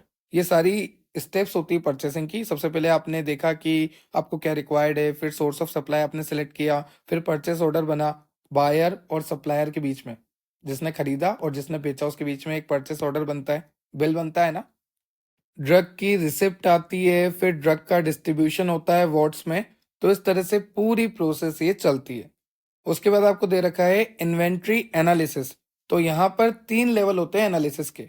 एक तो ओवरऑल एनालिसिस, एक कैटेगरी एनालिसिस, एक होता है इंडिविजुअल आइटम एनालिसिस। नाम से पता लग रहा, ओवरऑल एनालिसिस मतलब हमारे ड्रग स्टोर में क्या क्या कम है, ओवरऑल देखो। कैटेगरी एनालिसिस मतलब कि एनाल्जेसिक, एंटी इन्फ्लामेटरी कौन सी कैटेगरी में शॉर्टेज है। इंडिविजुअल टर्म एनालिसिस, ये वाली दवाई खत्म हो रही है। तो 3 तरह से, एक तो ओवरऑल, एक कैटेगरी, एक इंडिविजुअल आइटम एनालिसिस। फिर आपके सिलेबस में 2 टर्म आपको दे रखी है। First one is economic order quantity. Economic order quantity और fixed order quantity system, I repeat, economic order quantity को हम फिक्स्ड ऑर्डर क्वांटिटी सिस्टम भी कहते हैं। It is the technique of ordering material whenever stock reaches the recorder point. मतलब कि जब stock आपका रिकॉर्डर पॉइंट तक पहुंच जाए। रिकॉर्डर पॉइंट का मतलब होता है कि अब इसे रिफिल करने का टाइम आ गया, अब उसे वापस भरने का टाइम आ गया जो स्टॉक खाली हुआ है। अगर आपका स्टॉक रिकॉर्डर टाइम तक पहुंच जाए तो आपको इमीडिएट ऑर्डर करना चाहिए। तो उसे कहते हैं इकोनॉमिक ऑर्डर क्वांटिटी, और we can say fixed order quantity. It is a technique of ordering material whenever stock reaches the recorder point. उसके बाद आता है आपका नेक्स्ट रीऑर्डर क्वांटिटी लेवल। नाम से पता लग रहा है रीऑर्डर करना। जैसे मान लीजिए आपके पास स्टॉक था, वो स्टॉक खत्म होने वाला है। अगर वो स्टॉक खत्म हो जाएगा तो पेशेंट की डिमांड फुलफिल नहीं हो पाएगी, तो आप उसे रीऑर्डर कर दो। Reorder quantity level is the amount of inventory that should be reorder to avoid stock. Stock out हो जाता है ना, तो उसको अवॉइड करने के लिए। तो ये तो बहुत ही सिंपल से डेफिनेशन है कि अगर आपके ड्रग स्टोर में आपका स्टॉक जो है खत्म हो रहा है और आपको पता है कि स्टॉक के खत्म होने से पेशेंट की डिमांड फुलफिल नहीं हो पाएगी और पेशेंट का ट्रस्ट जो है लूज हो जाएगा, तो आपको क्या करना है, उसको रीऑर्डर कर लेना है। इसका फॉर्मूला भी होता है reorder quantity equals to average daily unit sold into average late time. कितना आप बेच रहे हैं, क्या लेट टाइम है, उसका मल्टीप्लाई करके आप रीऑर्डर क्वांटिटी का पता कर सकते हैं। ठीक है, ये दो नंबर में पूछते हैं, economic order quantity and reorder quantity level. उसके बाद चलते हैं टेक्निक्स। अब देखो ये भी 2 नंबर में आती है कि एबीसी एनालिसिस क्या होता है। ये इन्वेंट्री में पढ़ रहे हैं। इन्वेंट्री का मतलब होता है स्टॉक प्रॉपर रखना। उसमें हमने अभी क्या देखा, 2 डेफिनेशन देखी, इकोनॉमिक ऑर्डर क्वांटिटी और रीऑर्डर क्वांटिटी लेवल। अब हम देखने वाले हैं टेक्निक्स और मेथड्स ऑफ इन्वेंट्री एनालिसिस। अगर ये सारी टेक्निक्स आती है तो 5 मार्क्स में, और अगर एक एक पर्टिकुलर आती है तो 2 मार्क्स में आती है। देखो ये जो आपका एबीसी एनालिसिस होता है, इस एबीसी एनालिसिस का मतलब है ऑलवेज बेटर कंट्रोल। और इस एबीसी एनालिसिस ने आपके ड्रग स्टोर में जो भी स्टॉक होता है ना, जितना भी आपका स्टॉक है दवाइयों का, उस स्टॉक को इसने 3 कैटेगरी में डिवाइड कर दिया। On the basis of cost, on the basis of consumption value, इस एबीसी एनालिसिस ने आपके ड्रग स्टोर में जो भी स्टॉक था उस स्टॉक को 3 कैटेगरी में डिवाइड कर दिया। ठीक है, 3 कैटेगरी बनी, एक category A, category B, category C. A का मतलब ऑलवेज, बी का मतलब बेटर, सी का मतलब कंट्रोल। आई रिपीट, ये जो आपका टेक्निक है, ये जो आपका मेथड है इन्वेंट्री एनालिसिस का, इसने आपके पूरे ड्रग स्टोर के स्टॉक को 3 कैटेगरी में डिवाइड कर दिया on the basis of cost, on the basis of consumption value. 3 category कौन सी, ए, बी, सी। अब देखो आपको यहाँ पर बता रखा है कि ए आइटम का मतलब क्या होता है। ए कैटेगरी में 10% आइटम आते हैं, सिर्फ और सिर्फ 10%। पर जो वो आइटम आते हैं ना, वो बहुत ही महंगे आइटम होते हैं। जैसे मान लीजिए यहाँ पर आपको इतना सारा स्टॉक रखा हुआ है, उस स्टॉक में से सिर्फ और सिर्फ 10% स्टॉक जो है आपके कैटेगरी ए में आता है। पर वो इतना महंगा होता है कि पूरे स्टॉक की 70% प्राइस को कंटेन करता है। आई रिपीट, ए आइटम में सिर्फ 10% आइटम ही इंक्लूड होता है स्टॉक का, पर वो जो 10% होता है वो बहुत ही ज्यादा कॉस्टली होता है, इतना महंगा होता है कि पूरा स्टॉक मिला के 70% कॉस्ट होती है उसकी। यहाँ पे लिखा है, देखो मैं रीड कर देता हूँ आपके लिए, रिपीट कर देता हूँ आपके लिए। A item 10% of total item costly which have the highest rupee percentage approx 70% required proper storage and handling. Overstocking should be avoided. देखो इस बात का सीधा सा मतलब मैं आपको बताता हूं कि जो ए आइटम होता है वहां पर 10% स्टॉक का आइटम होता है, पर वो इतना महंगा होता है कि वो 70% प्राइस रखता है पूरे स्टॉक की। साथ ही साथ अगर वो बहुत ही ज्यादा कॉस्टली है तो उनकी प्रॉपर स्टोरेज करनी पड़ती है, प्रॉपर हैंडलिंग करनी पड़ती है, और उसको ओवर स्टॉक नहीं करना, क्योंकि अगर मान लो कॉस्टली इतना ज्यादा है, खराब हो गया तो, है ना, तो ओवर स्टॉक से बचना है। फिर आता है बी आइटम, वहां पर 20% होता है पूरे स्टॉक का। ए में कितना था 10%, इसमें कितना है 20, तो सी में कितना होगा 70, क्योंकि 70 20 90 और 10 100। ठीक है, अब देखो ये जो 20% आइटम है ये इतना महंगा भी नहीं होता, ये इतना सस्ता भी नहीं होता। उसके बाद आता है 70% आइटम जो कि बहुत ही ज्यादा सस्ता होता है। क्लियर हो गया आपको? क्योंकि अगर ये 70% है पूरी उसका, तो ये 20 होगा और ये बचा हुआ 10 होगा, क्योंकि 100% से देख रहे हैं हम। अब एडवांटेज क्या है एबीसी एनालिसिस के? गिव रिवार्डिंग रिजल्ट क्विकली, हमें बहुत अच्छे रिजल्ट्स मिलेंगे। हमें ये पता लग जाएगा कि किस स्टॉक को हमें सही से रखना है, किस स्टॉक को हम ठीक ठाक रख सकते हैं, किस स्टॉक की ओवर स्टॉकिंग नहीं करनी, किसकी प्रॉपर केयरिंग करनी है, किसकी प्रॉपर हैंडलिंग करनी है, ये सारा हमें आइडिया लग जाएगा with the help of ABC analysis, और we can say always better control analysis. चलिए आगे चलते हैं। नेक्स्ट है आपके पास दूसरा मेथड, दूसरा टेक्निक इन्वेंट्री एनालिसिस का, वो है वेद। पहले क्या था? पहला था आपका ए बी सी, अब ये आपका वी डी। वेद का मतलब होता है वाइटल, एसेंशियल, डिजायरेबल। ये एक एनालिसिस होती है जो कि बेस्ड होती है यूटिलिटी ऑफ मटेरियल पे। देखो, it is based on utility of material, importance of item and its effect on the functioning and efficiency of A hospital. किस पे बेस होता है? यूटिलिटी कितनी है, इंपोर्टेंस कितना है, उसकी फंक्शनिंग और एफिशिएंसी कितनी है हॉस्पिटल में। ठीक है, देखो, vital item, essential item, desirable item, तीन तरह से होते हैं। वाइटल, इसेंशियल, डिजायरेबल, तो तीन तरह के आइटम होते हैं। Vital item, essential item, desirable item. अब नाम से पता लग रहा वाइटल आइटम मतलब ये आइटम होने जरूरी हैं। अगर इन आइटम्स की कमी हो गई, इन आइटम्स की शॉर्टेज हो गई आपके ड्रग स्टोर में, तो आपका ड्रग स्टोर अफेक्ट हो जाएगा, क्योंकि ये तो होने ही चाहिए। यहां पर लिखा है इट्स शॉर्टेज में cause havoc, destruction and stop in the work in hospital ward patient care. देखो सीधी सी बात है, ये आपके पास होने ही चाहिए। तो आपका जो टोटल स्टॉक होता है ना, जैसे मान लीजिए आपका ड्रग स्टोर है, ड्रग स्टोर में ये जो टोटल स्टॉक है इसको वीईडी में क्लासिफाई किया, वीईडी, है ना। वी का मतलब होता है वाइटल, वाइटल का मतलब होता है कि ऐसा स्टॉक जो आपके पास 100% होना ही चाहिए, 24/7 होना ही चाहिए। अगर नहीं होगा तो काम रुक जाएगा अस्पताल में, काम रुक जाएगा वार्ड में, काम रुक जाएगा पेशेंट का। ठीक है, अगर सारे ऑपरेशन स्मूथली चलाने हैं तो ये वाइटल आइटम तो आपके ड्रग स्टोर में होने ही चाहिए। फिर होता है essential item. If it is not available the work does not stop, अगर ये अवेलेबल नहीं भी होता तो स्टॉप नहीं होता, काम चलता रहता है। अफेक्ट तो करेगा पर इतना नहीं करेगा। फिर आता है desirable. Its non availability does not stop the work because they can be easily purchase from the market as when needed. इसकी अनअवेलेबिलिटी हमें इतनी दिक्कत नहीं देगी, क्योंकि अगर ये हमारे पास खत्म भी हो जाता है तो हम मार्केट से इजिली परचेस कर सकते हैं। पर जो वाइटल वाले हैं, जो वाइटल कैटेगरी में आते हैं, वो तो हमारे पास होने ही चाहिए। अगर उनकी कमी हो जाती है, उनकी शॉर्टेज हो जाती है, वो खत्म हो जाते हैं, तो हैवॉक होगा। तो हमने दो तरीके से देख लिया, A B C V E D. फिर आता है आपका F S N. F S N का मतलब क्या होता है?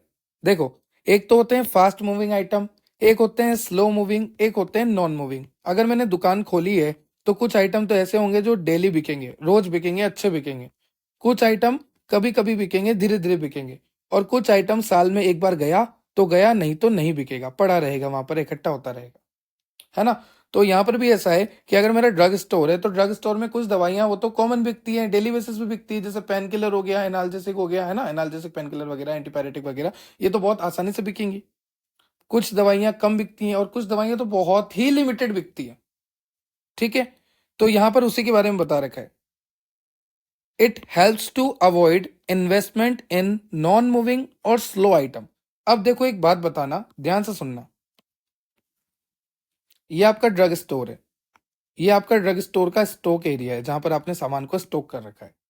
अब अगर आपने इस पूरे स्टॉक को क्लासिफाई कर दिया FSN में, मतलब कौन कौन से ज्यादा बिकते हैं, कौन से कम बिकते हैं और कौन से बिल्कुल नहीं बिकते, ज्यादा बिकते हैं, कम बिकते हैं, बिल्कुल नहीं बिकते, है ना। तो आपको पता लग जाएगा कि मुझे पैसा कहाँ लगाना है। मुझे उन्हीं पे लगाना है जो ज्यादा बिकते हैं, उन्हीं को खरीदूंगा, उन्हीं को बेचूंगा। जो बिल्कुल नहीं बिकते उनको थोड़ी ना खरीदूंगा। तो इस क्लासिफिकेशन से मुझे ये आइडिया लग जाएगा कि किसको कब परचेस करना है, किसको कब परचेस नहीं करना, किसका स्टॉक रखना है, किसका स्टॉक नहीं रखना, कौन फास्ट मूविंग है, कौन स्लो मूविंग है, कौन नॉन मूविंग है। इजिली एनालिसिस कर सकता हूं with the help of FSN। देखो अब ध्यान से सुनना। एन आइटम मतलब if there are no issue of N item during 1 से 2 साल, 1 to 2 ईयर, 1 से 2 साल में कोई भी आइटम नहीं बिका तो एन कैटेगरी में डाल दिया। एस का मतलब हो गया अप टू सर्टेन लिमिट, उस 1-2 साल के बीच में 10 से 15 आइटम बिके। जैसे मैं आपको एक एग्जांपल से समझाता हूँ। यहाँ पर ये स्टोर है आपका, 3 तरह की दवाइयाँ रखी हुई है ना। एक तरह की दवाई तो वो है जो बिल्कुल नहीं बिक रही, उसको डाल दिया एन आइटम में। 1 से 2 साल का टाइम देखा मैंने और वो दवाई बिल्कुल नहीं बिक रही तो कहाँ डाल दूंगा, एन आइटम में। फिर 1 से 2 साल के अंदर कुछ दवाइयाँ 10 से 15 बार बिकी तो उसको डाल दूंगा एस आइटम में। और अगर कुछ दवाइयाँ 1 से 2 साल के अंदर 10 से 15 से ज्यादा बार बिकी तो उसको डाल दूंगा एफ आइटम के अंदर। मतलब 1 से 2 साल में कुछ ना बिका तो एन आइटम, 1 से 2 साल में अगर 10 से 15 बार बिकी वो तो एस आइटम, और 1 से 2 साल में अगर वो 10 से 15 बार से ज्यादा बिकी तो एफ आइटम। क्लियर। उसके बाद आता है आपका second chapter, investigational use of drug. अगर मैं आपसे कहूं कि आपने ये टॉपिक पहले ही कवर कर रखा है तो आपको तो बड़ी खुशी होगी। आपने ये कवर करा है industrial pharmacy second B pharmacy 7 semester unit number 3 में, यूनिट नंबर 5 में। कई बार आपने इसको कवर करा है और 8 सेमेस्टर में फार्मास्यूटिकल रेगुलेटरी साइंस में भी ये पूरा टॉपिक आप वापस पढ़ेंगे। देखो यहाँ पर होता क्या है, आपको पता है कि कोई भी ड्रग अगर आपको मिली है तो सबसे पहले आप उसका नॉन क्लिनिकल ट्रायल और we can say pre clinical trial करेंगे, जहां पर आप एनिमल पे उस ड्रग को अप्लाई करेंगे। अगर सारा रिजल्ट सही रहा तो फिर आप एक एप्लीकेशन फॉर्म फिल करेंगे जिसका नाम है INDA, investigational new drug application. तो उसको फिल करने के बाद आपको क्लिनिकल ट्रायल्स के लिए, मतलब उस दवाई को इंसानों पर ट्राई करने के लिए अप्रूवल मिलेगा। क्लिनिकल ट्रायल के भी कई तरह के फेज होते हैं, phase 0, phase 1, phase 2, phase 3, phase 4। और उसके बाद जब ये सारे क्लियर हो जाते हैं, फेज 3 तक जब क्लियर हो जाता है तो आपको मिलता है मार्केटेड अप्रूवल ऑफ ड्रग। और मार्केटेड अप्रूवल मिलने के बाद भी उस पर फार्माकोविजिलेंस चलती रहती है। तो इन्वेस्टिगेशनल प्रोडक्ट क्या होता है? इन्वेस्टिगेशनल ड्रग ऐसी ड्रग होती है जो क्लिनिकल ट्रायल में है, अभी उसके क्लिनिकल ट्रायल पास नहीं हुए। क्योंकि जब क्लिनिकल ट्रायल पास हो जाते हैं तब एक एप्लीकेशन फॉर्म फिल करना पड़ता है जिसका नाम होता है NDA, न्यू ड्रग अप्रूवल। और ये new drug approval application form हम सबमिट करते हैं हमारे FDA को, हमारे सिडिस्को को, उसके बाद हमें अप्रूवल मिलता है। तो क्लिनिकल ट्रायल में जो दवाइयां अभी चल रही है, जो दवाइयों का यूज अभी ह्यूमंस पे चल रहा है, ह्यूमन ट्रायल्स चल रहे हैं, उन दवाइयों को बोलते हैं इन्वेस्टिगेशनल। यहाँ पे लिखा है अंडर क्लिनिकल ट्रायल में जो दवाइयां होती है जो अभी तक मार्केट में अप्रूव नहीं हुई, वो वाली दवाइयां जिसको NDA ने अप्रूव नहीं किया, FDA ने अप्रूव नहीं किया। NDA मतलब जो एप्लीकेशन फॉर्म फिल हुआ वो भी अप्रूव नहीं हुआ, और कौन अप्रूव करता है? FDA। तो आप ऐसा बोल सकते हैं ऐसी दवाइयां जो क्लिनिकल ट्रायल में चल रही हो, ऐसी दवाइयां जो FDA से अप्रूव्ड ना हो, ऐसी दवाइयां जिसका NDA अभी तक अप्रूव्ड ना हुआ हो, new drug application form approve ना हुआ हो, FDA ने उसे अप्रूव ना किया हो, उस पर अभी क्लिनिकल ट्रायल चल रहे हो, इन दवाइयों को हम कहते हैं इन्वेस्टिगेशनल ड्रग्स। अब यहाँ पर प्रिंसिपल इन्वॉल्व पूछा है आपको, तो सबसे पहले तो सेफ्टी होनी चाहिए, एफिकेसी होनी चाहिए, इन्फॉर्म्ड कंसेंट। मतलब कि जैसे मान लीजिए मैं यहाँ पे खड़ा हूँ और मैं इन्वेस्टिगेटर हूँ। इन्वेस्टिगेटर वो होता है जो कि क्लिनिकल ट्रायल्स को कंडक्ट करता है। तो मैं क्लिनिकल ट्रायल्स को कंडक्ट कर रहा हूँ, मेरे पास दवाई है, उस दवाई को मैं इंसानों पे लगा रहा हूँ। तो जिस भी इंसान पे मैं लगा रहा हूँ उस इंसान को मैं पहले ही इन्फॉर्म कर दूंगा कि देखो भैया ये दवाई जब मैं आपको लगाऊंगा तो आपको ये साइड इफेक्ट आ सकते हैं, ये फार्माकोलॉजिकल एक्शन आ सकता है, ये टॉक्सिक इफेक्ट देखने को मिल सकते हैं। सारी बातें मुझे पहले ही क्लियर कर देनी चाहिए। और मैं रेंडमली भी सिलेक्ट कर सकता हूँ। देखो ये जो क्लिनिकल ट्रायल्स होते हैं ना, इन पे जो पीपल सिलेक्ट होते हैं इनको भी कई तरह की कैटेगरी से सिलेक्ट किया जाता है। कई तरह की प्रोसेस होती है सिलेक्शन की, सिलेक्शन प्रोसेस होती है, या फिर रेंडम भी मैं सिलेक्ट कर सकता हूँ। ब्लाइंडिंग सिलेक्ट कर सकता हूँ ताकि किसी भी तरह की कोई पार्शियलिटी ना हो। ठीक है, डोज रेस्पॉन्स रिलेशनशिप में को चेक करना होता है, फार्माकोकाइनेटिक प्रॉपर्टी, ड्रग का absorption, distribution, metabolism, excretion, pharmacodynamic property. और जो भी मैं क्लिनिकल ट्रायल कर रहा हूँ वो गुड क्लिनिकल प्रैक्टिसेस को फॉलो करते हुए मुझे करना है। मतलब पेशेंट की केयर करनी है, पेशेंट को कोई दिक्कत आ रही है तो उसका ध्यान रखना है, पेशेंट को बराबर टाइम से टाइम पैसे मुझे देने हैं, क्योंकि क्लिनिकल ट्रायल कोई भी अपने ऊपर करवा रहा है तो ऑब्वियसली पैसों के लिए करवाएगा। ज्यादा पैसे भी नहीं देने, नहीं तो हर कोई करवाने आ जाएगा, क्योंकि आजकल हर कोई जिंदगी से निराश है ना। चलो आगे चलते हैं। फिर आपका आता है classification of investigational new drug. तो क्लासिफिकेशन में class A, class B, class C, class D होती है। अब क्लास ए का मतलब क्या होता है? This class should contain all investigational use drug which are under the preliminary experiment stage. This drug are restricted to use only by principal investigator. जैसे मान लीजिए मैं यहाँ पे खड़ा हूँ, मैं इन्वेस्टिगेटर हूँ। इन्वेस्टिगेटर वो होता है जो क्लिनिकल ट्रायल्स को कंडक्ट करता है। पी लगा दो, प्रिंसिपल इन्वेस्टिगेटर कह दो, है ना। मैं वो हूँ जो क्लिनिकल ट्रायल को कंडक्ट करता हूँ। तो इन्वेस्टिगेशनल ड्रग पे फिलहाल मेरा ही हक है, मैं ही उसे ट्रायल कर सकता हूँ।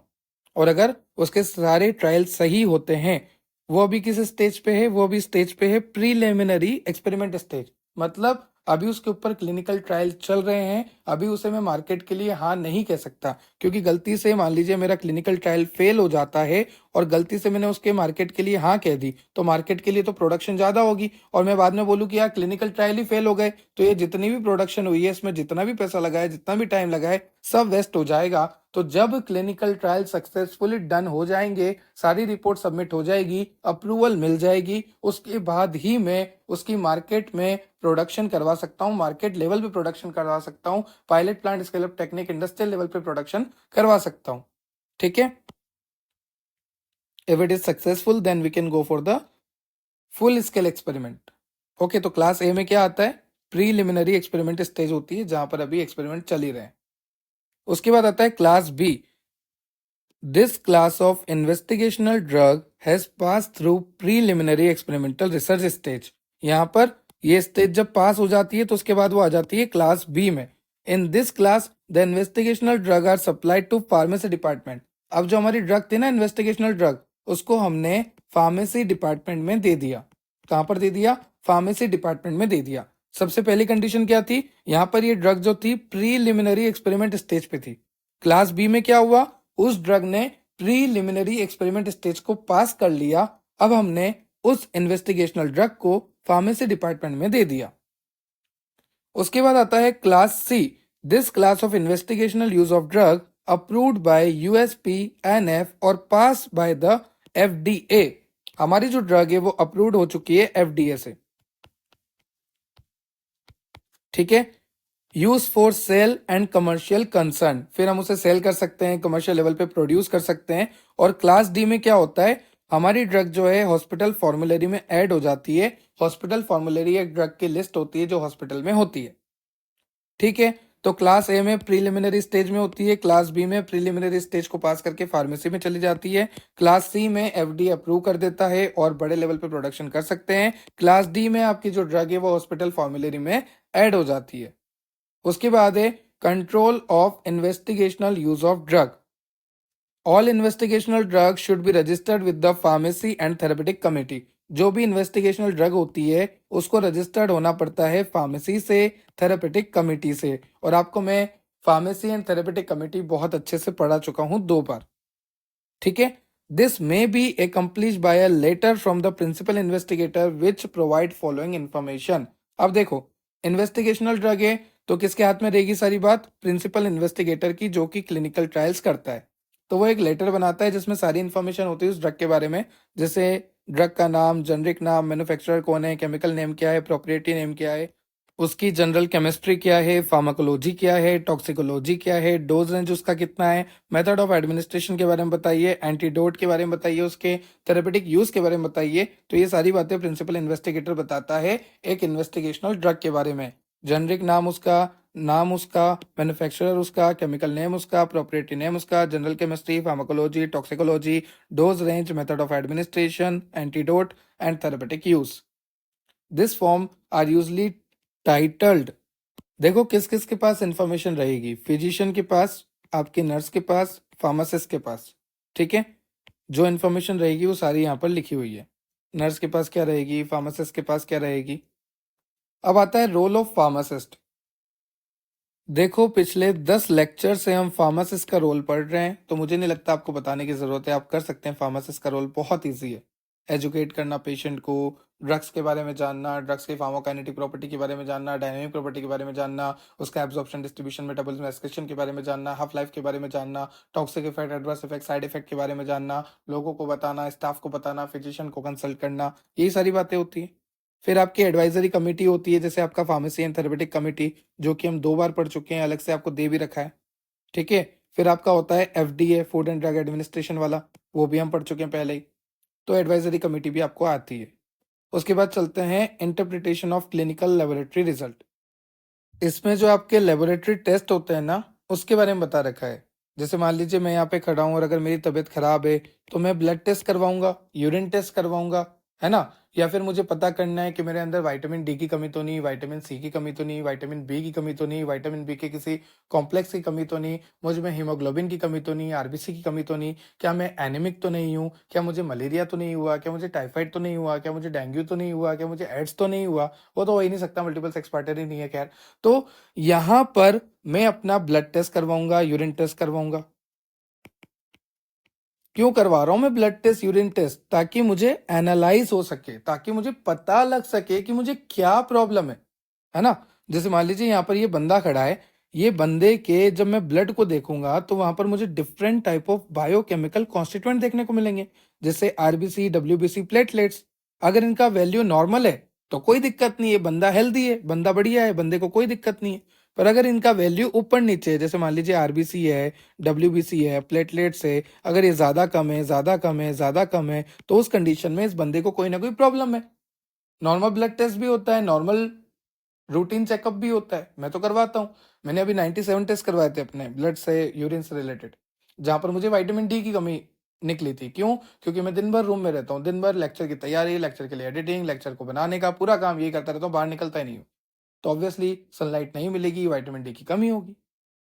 तो यहाँ पर लिखा है कि अगर आरबीसी, डब्ल्यूबीसी, प्लेटलेट्स में या किसी भी ब्लड के कॉन्स्टिट्यूएंट में अगर एबनॉर्मल वैल्यू आती है तो इसका मतलब बंदे को कोई ना कोई बीमारी है। So several diagnosis is create in the management of patient care. तो फिर हम डायग्नोस करते हैं और पेशेंट की केयर करते हैं।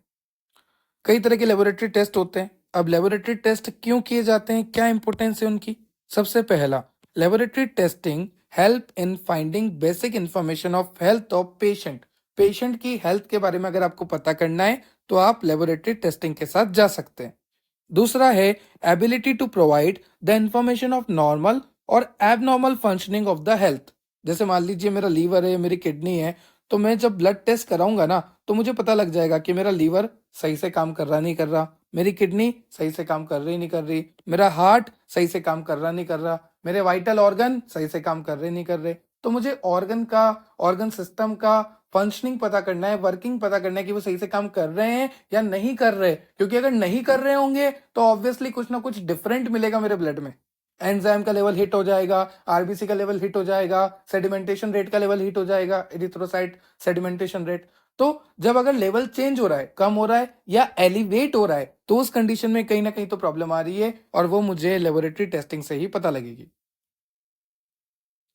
और भी कई तरह के इंपॉर्टेंस है लेबोरेटरी टेस्टिंग के, जैसे provide the information about the medical condition. जैसे मान लीजिए मुझे मच्छर वगैरह काट गया, मुझे लग रहा है कि हाँ मुझे मलेरिया का चेकअप करा लेना चाहिए, तो जब मैंने मलेरिया का टेस्ट कराया और अगर मलेरिया मुझे पॉजिटिव आ गया तो मुझे मेरे सिम्टम्स आने से पहले ही पता लग जाएगा कि मेरे पास क्या बीमारी है। With the help of lab test, help in the identification of cause of the abnormal function of health और सिम्टम। मुझे ये भी पता लग जाएगा कि ये जो जुकाम बुखार मुझे हो रहा है ये क्यों हो रहा है, ये एबनॉर्मलिटीज आ रही है ये क्यों आ रही है, किस ऑर्गन में खराबी की वजह से आ रही है। Help in decision making process in working of medicine and accordingly provide the direction to choose the correct medication. मतलब कि जैसे मान लीजिए मुझे कोई बीमारी है और उस बीमारी से रिलेटेड मैंने कोई भी दवाई ली, अब ये दवाई मेरी बॉडी में जाके सही से काम कर रही है या नहीं कर रही, जिस अकॉर्डिंग इसको करना चाहिए उस अकॉर्डिंग ये कर पा रही है नहीं कर पा रही है, इसका बायो अवेबिलिटी कितना है, इसका प्लाज्मा में ड्रग का कंसंट्रेशन कितना है। तो with the help of lab result मैं ये सब कुछ पता कर सकता हूँ। सबसे पहला है आपका haematology and blood chemistry. Haematological testing related with the blood only. Blood से रिलेटेड होता है, ब्लड के कंपोनेंट्स को हम यहाँ पर आइडेंटिफाई कर सकते हैं, जैसे ब्लड के cells, RBC, WBC, platelets, haemoglobin, protein, bone marrow, platelets, इन सभी के लिए होता है। The conditions such as hemophilia, thrombus formation, bleeding disorder, leukemia, multiple myeloma, इन सभी के बारे में हमें पता लग जाएगा ब्लड के सैंपल से। जब हम ब्लड के सैंपल को लेंगे, उसको एनालाइज करेंगे लेबोरेटरी में, तो हम इन सभी कंडीशंस के बारे में पता कर सकते हैं। Following are describing various haematological parameter. देखो, सबसे पहला है हेमेटोलॉजिकल टेस्ट में आपका डब्ल्यूबीसी। जैसे मान लीजिए यहाँ पर मैं खड़ा हूं और अगर मेरे ब्लड में डब्ल्यूबीसी का नंबर बढ़ेगा या मेरे ब्लड में डब्ल्यूबीसी का नंबर कम होगा, तो मतलब कोई ना कोई मेरे में एबनॉर्मलिटीज है, तभी डब्ल्यूबीसी का नंबर जो है अल्टर हो रहा है, क्योंकि जनरली तो एक फिक्स नंबर होता है सभी में। ठीक है, तो यहाँ पर लिखा है it is a test to count the number of WBC in body and it is a part of complete blood count. High और low number of count indicate underlying medical condition. सीधी सी बात है, अगर कोई ना कोई एबनॉर्मलिटीज है तभी तो डब्ल्यूबीसी का नंबर बढ़ेगा या कम होगा। To diagnose the medical condition such as immune deficiency, immune अगर कम होगा, डेफिशिएंसी होगी, तो डब्ल्यूबीसी का नंबर कम हो जाएगा। तो अगर मेरे बॉडी में डब्ल्यूबीसी का नंबर कम है तो कहीं ना कहीं मुझे पता लग जाएगा कि इम्यून की डेफिशिएंसी हुई है। यूटीआई इन्फेक्शन हो गया, ब्लड का कोई डिसऑर्डर है, तो ये सब मुझे पता लग जाएगा। तो देखो, अगर ब्लड में डब्ल्यूबीसी के अमाउंट को डिटेक्ट कर सकते हैं हम, तो हम ये पता कर सकते हैं कि हमें इम्यून डिफिशियंसी तो नहीं, हमें यूटीआई तो नहीं, हमें ब्लड में डिसऑर्डर तो नहीं, हम इजीली पता कर सकते हैं। उसके बाद आता है हेमेटोक्रिट। हेमेटोक्रिट का मतलब होता है percentage of red blood cell. देखो, जिस भी बंदे को एनीमिया होता है उस कंडीशन में आरबीसी बहुत कम हो जाता है, और आपको पता होना चाहिए कि आरबीसी के अंदर जो हीमोग्लोबिन होता है वो ऑक्सीजन को कैरी करता है ना। तो हेमेटोक्रिट का मतलब क्या होता है? The haematocrit is also known as percentage of red blood cell. Lower the number of haematocrit value indicate anaemia. अगर आपके आरबीसी का नंबर कम है मतलब आपको एनीमिया है। यहाँ पर लिखा हुआ है, देखो मैं आपके लिए पढ़ देता हूँ। Lower the number of haematocrit value indicate the anaemia. और अगर ये आरबीसी का नंबर बढ़ गया तो इसका मतलब है कि आपकी बॉडी में है डिहाइड्रेशन या फिर आपको है पोलीसाइथीमिया। तो ध्यान रखना, दो कंडीशन हो सकती है, या तो कम हो सकता है या बढ़ सकता है। हेमेटोक्रिट का मतलब होता है आरबीसी का परसेंटेज। अगर आरबीसी का परसेंटेज बढ़ जाता है तो आपको डिहाइड्रेशन है, पोलीसाइथीमिया है। और अगर आरबीसी का नंबर, आरबीसी का परसेंटेज कम हो जाता है तो आपको एनीमिया है। जनरली जो आरबीसी का परसेंटेज होता है वो होता है मेल में 38.3 से लेकर 48.6, और अगर फीमेल की बात करूं तो 35.5 से लेकर 44.9%। उसके बाद आता है आपका एरिथ्रोसाइट सेडिमेंटेशन रेट। देखो, जनरली जो आरबीसी है वो धीरे धीरे डिपॉजिट होती है। अगर आप आरबीसी को निकालेंगे और डिपॉजिट करने की कोशिश करेंगे तो आरबीसी जो है धीरे धीरे नीचे आकर जमेगी। Generally erythrocyte are settling slowly, but in some condition there is faster rate of sedimentation than normal. Generally तो क्या होता है, धीरे धीरे जमती है, पर अगर आपको कोई बीमारी है तो वो फटाफट फटाफट फटाफट फटाफट नीचे आके जमती रहेगी। जैसे अगर आपको इन्फ्लामेशन हुआ है तो इन्फ्लामेशन की कंडीशन में क्या होता है, आरबीसी का गुच्छा बन जाता है। इस तरह से क्लम्स बन जाते हैं आरबीसी के, और अगर क्लम्स बन गए तो इनका वजन बढ़ जाता है, तो ये फटाफट फटाफट सेडिमेंट होते हैं, फटाफट फटाफट डिपोजिट होते हैं।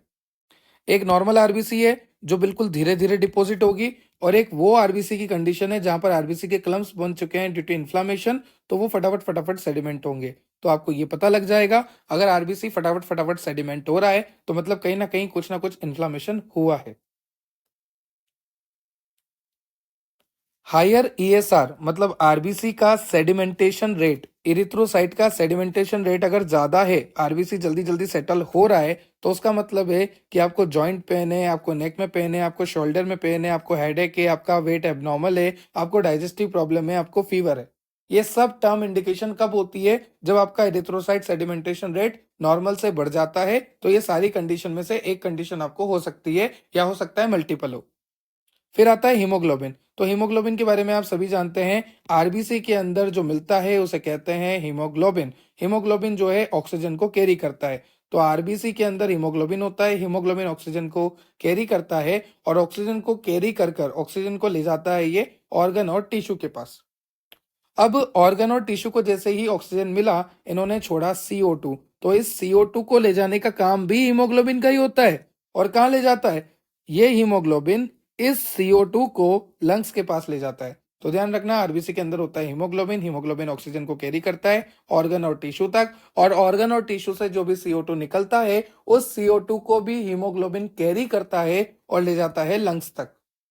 अब देखो, अगर आपके हीमोग्लोबिन का कम हो गया या ज्यादा हो गया नंबर, जैसे मान लीजिए हीमोग्लोबिन कम हो गया, हीमोग्लोबिन कम होने का मतलब क्या है कि आरबीसी भी कम हो गई, क्योंकि आरबीसी के अंदर ही हीमोग्लोबिन है। अगर हीमोग्लोबिन कम मतलब आरबीसी कम, और अगर आरबीसी कम मतलब एनीमिया। जनरली जो लेवल होता है, अगर मेंस की बात करूं तो 13.5 से लेकर 17.5, और अगर फीमेल्स की बात करूं तो 12 से लेकर 15.5 तक। अगर इससे कम या इससे ज्यादा हुआ तो पेशेंट को प्रॉब्लम आएगी।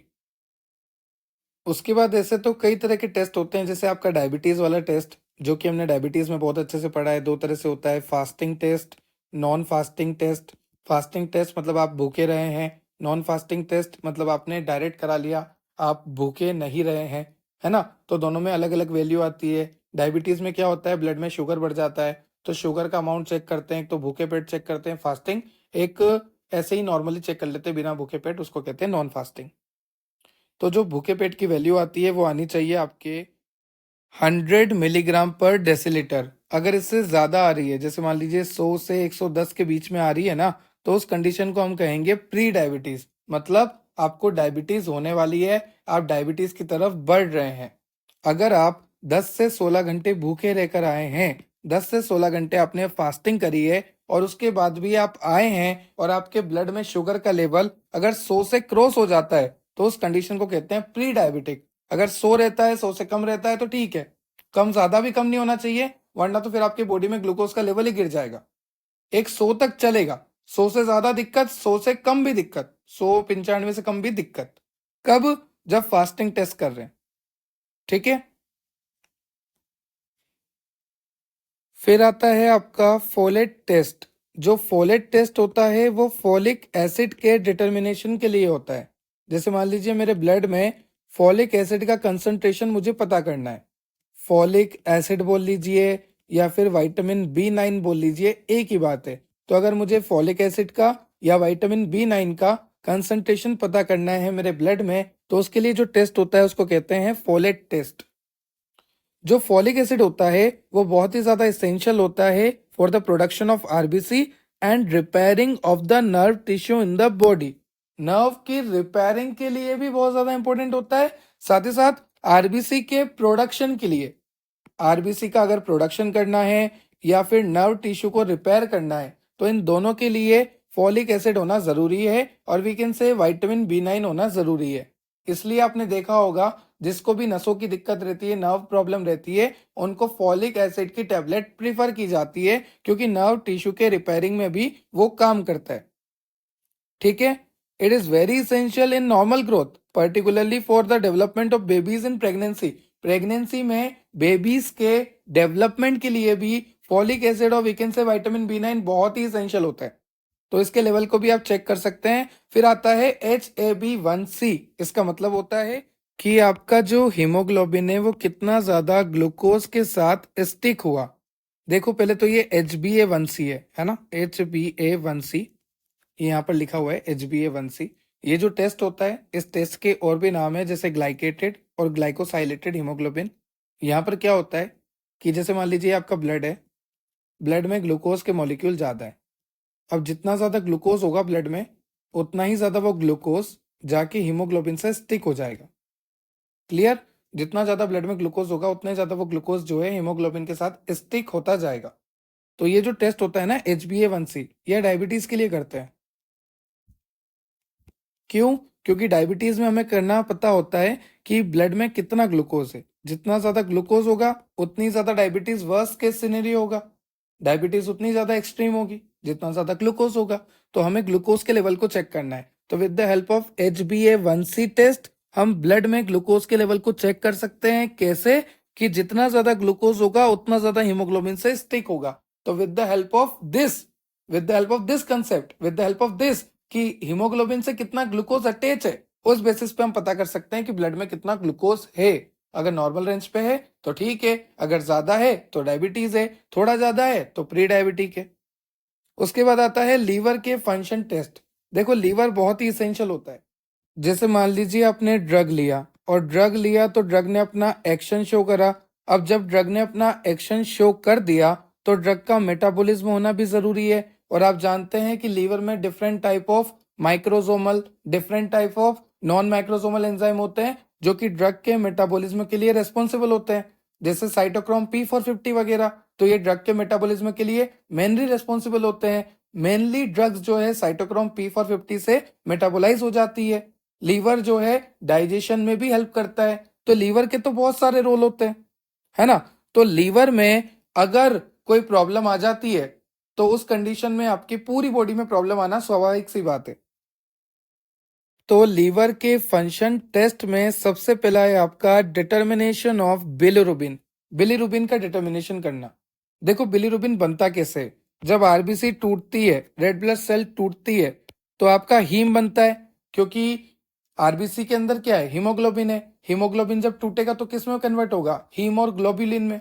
देखो ध्यान से सुनो, आरबीसी है, आरबीसी के अंदर हीमोग्लोबिन है, हीमोग्लोबिन जब टूटेगा तो हीम और ग्लोबुलिन बनाएगा, मतलब हीम बना। और हीम कैसे बना? आरबीसी के टूटने से, हीमोग्लोबिन के टूटने से। तो हीम बनने से हीम का जो बाय प्रोडक्ट होता है वो होता है बिलिरुबिन। हीम का भी बाय प्रोडक्ट क्या होता है? Bilirubin. Bilirubin is the by product of haem. और हीम कैसे बना? आरबीसी टूटी, हीमोग्लोबिन टूटा, हीम बना, और हीम का बाय प्रोडक्ट होता है बिलिरुबिन। अब ये बिलिरुबिन अगर कम ज्यादा हो जाता है तो आपको प्रॉब्लम आती है, जैसे jaundice, hemolytic jaundice, hepatic jaundice, अलग अलग तरह के जॉन्डिस हो सकते हैं जिसको कहते हैं पीलिया। ठीक है, तो आप डिटर्मिनेशन कर सकते हैं। आप डिटर्मिनेशन कर सकते हैं एसजीपीटी का, एसजीओटी का। अब ये एसजीपीटी, एसजीओटी क्या होते हैं? एसजीपीटी का मतलब होता है सीरम ग्लूटामेट पायरुवेट ट्रांसअमीनेस, और एसजीओटी का मतलब होता है सीरम ग्लूटामेट ऑक्सिलो एसिटिक ट्रांसअमीनेस। इन दोनों के एबनॉर्मलिटीज से आपको पता लग जाता है कि आपकी बॉडी में क्या दिक्कत आ रही है। जैसे मान लीजिए एसजीपीटी है और एसजीओटी है, तो उनका एक नॉर्मल लेवल लेना जरूरी है। इन दोनों की रेंज होती है, उसी रेंज में ये दोनों होना जरूरी है। अगर इनका कम ज्यादा हुआ, जैसे मान लीजिए एसजीपीटी ज्यादा हो गया एसजीओटी से, तो इस कंडीशन में हो सकता है आपको क्रोनिक लीवर डिजीज हो। इसलिए ऐसा हुआ है कि एसजीपीटी जो है ज्यादा हो गया एसजीओटी से। और अगर इसका उल्टा होता है कि एसजीओटी ज्यादा हो जाता है, तो इसका मतलब है कहीं ना कहीं आपको सिरोसिस हुआ है या एक्यूट अल्कोहलिक हेपेटाइटिस हुआ है। तो आपको पता लग जाएगा इनके एबनॉर्मलिटीज आने से, आपको पता लग जाएगा कि अगर एसजीपीटी ज्यादा है तो कहीं ना कहीं क्रोनिक लिवर डिजीज है। अगर आपका एसजीओटी ज्यादा है मतलब सिरोसिस है, एक्यूट अल्कोहलिक हेपेटाइटिस है। फिर आपका आता है अल्कलाइन फोस्फेटेज, और एज लग रहा है मतलब ये एंजाइम है। देखो ये तो एक एंजाइम हो गया, चाहे एंजाइम हो, हार्मोन हो, कोई ब्लड सेल हो, कोई भी काउंट हो, वो सब नॉर्मल ही रहना चाहिए। इनकी एबनॉर्मलिटीज मतलब कोई ना कोई दिक्कत, जैसे एल्कलाइन फोस्फेटेस, अगर इसका लेवल बढ़ जाता है तो इसका मतलब होता है कि आपको बिलिरुबिन बढ़ गया है। Elevated level of ALP is also another indicator of high level of bilirubin. उसके बाद आता है आपका गामा ग्लूटामिल ट्रांसपेप्टाइडेस। इसका नॉर्मल लेवल आपको दे रखा है, अगर ये बढ़ जाता है इसका मतलब है बिलियरी ऑब्स्ट्रक्शन एंड अल्कोहलिज्म। तो सबका एक नॉर्मल रेंज दे रखा है और सबके बढ़ने पे क्या होता है वो बता रखा है। ठीक है, सबके लिए ऐसा ही कर रखा है। फिर किडनी के फंक्शन टेस्ट होते हैं, क्लियरेंस टेस्ट होता है जो आपने बायोफार्मास्यूटिक्स में पढ़ा है। जैसे मान लीजिए डिप्स्टिक टेस्ट है। अब ये डिप्स्टिक टेस्ट किस किस के लिए होता है? Dipstick test is used to identify the abnormality और द बैक्टीरिया इन्फेक्शन। अगर पेशेंट में कोई एबनॉर्मलिटीज है या पेशेंट में कोई बैक्टीरिया इन्फेक्शन हुआ है, जैसे मान लीजिए कोलेरा हुआ है, अगर कोलेरा हुआ है मतलब ये बैक्टीरियल इन्फेक्शन है, तो इसको डिटेक्ट करने के लिए, इसको डिटरमाइन करने के लिए डिप्स्टिक टेस्ट यूज किया जाता है। देखो, it is also used to detect the acidity of urine.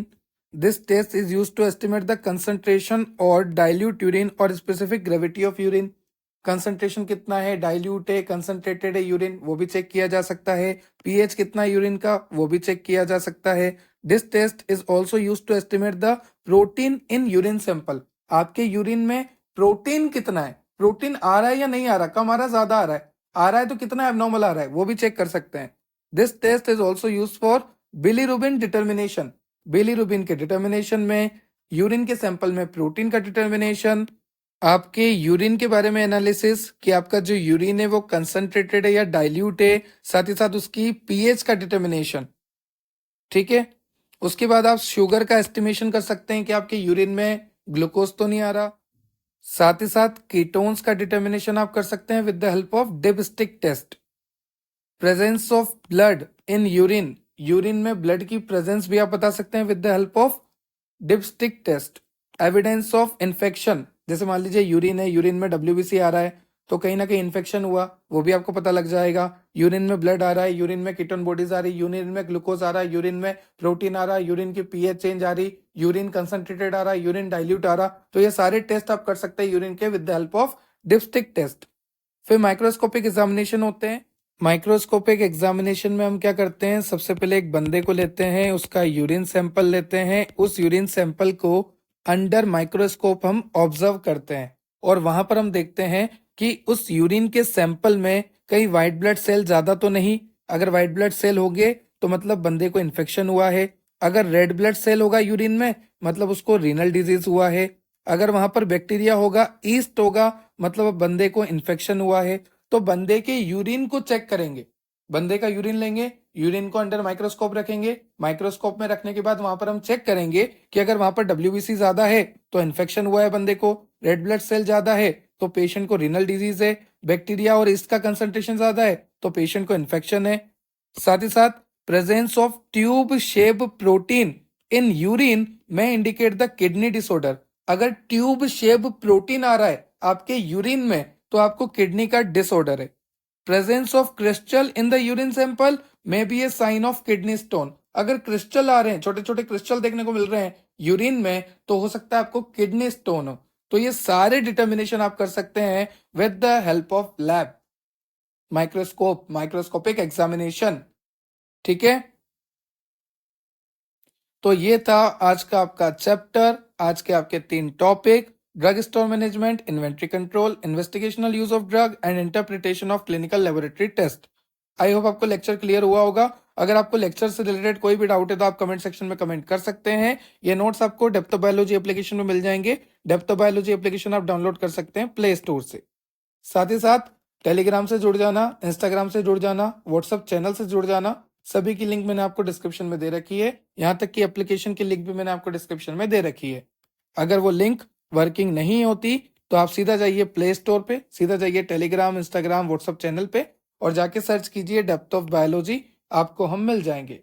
Subscribe and share for more, ताकि ऐसी वीडियो मैं आपके लिए और लेकर आता रहूं। Have a nice day, have a good day. जय श्री राम। Thank you.